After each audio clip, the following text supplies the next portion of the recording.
Today they're putting in the pervious pavement that's going around the nature-based play area.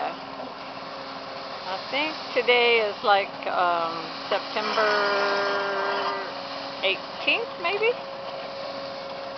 Anyway, the whole process is pretty interesting. Thank goodness it cooled off today.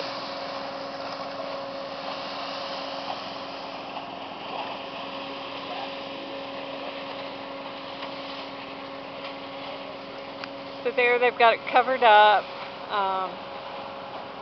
They've already poured this part.